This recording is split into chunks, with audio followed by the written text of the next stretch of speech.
সশরীরে উপস্থিত হয়েছেন, যারা টিভিতে দেখছেন, যারা সংবাদ মাধ্যমে লাইভ টেলিকাস্ট দেখছেন, অনলাইন দেখছেন, দেশ থেকে এবং বিদেশ থেকে সবাইকে সালাম এবং সংগ্রামী শুভেচ্ছা।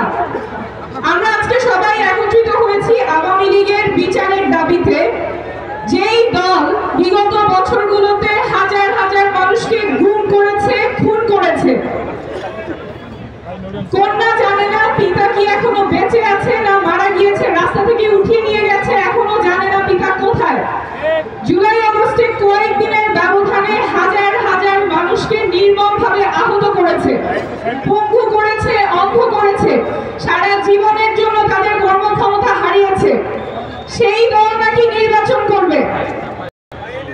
রক্তের দাগ এখনো শুকায় নাই, আমার হাসপাতালে ভাইয়েরা এখনো কাতরাচ্ছে, কোনো বিচার নাই, কোনো অনুশোচনা নাই।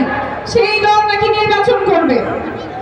আর কত নির্যাতন করলে মানুষকে, আর কত নির্যাতনের মধ্য দিয়ে নিয়ে গেলে, গুম খুনের শিকার করলে একটা দলের নিবন্ধন বাতিল হয়। আর কত বাংলাদেশের মানুষকে নিষ্পেষণ করলে একটা দলের নিবন্ধন বাতিল করা হবে।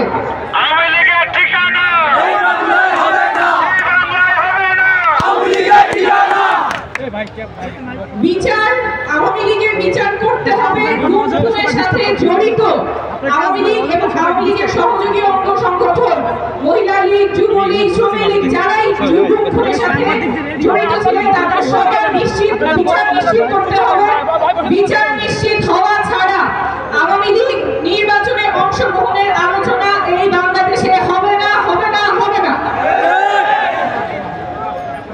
আওয়ামী লীগের বিচার নিশ্চিত করতে হবে, এই বাংলাদেশে বিচার নিশ্চিত হবে, তার আগে তারা নির্বাচনে অংশগ্রহণ করবে না, এটা বাংলাদেশের মানুষ নিশ্চিত করবে। ইনকিলাব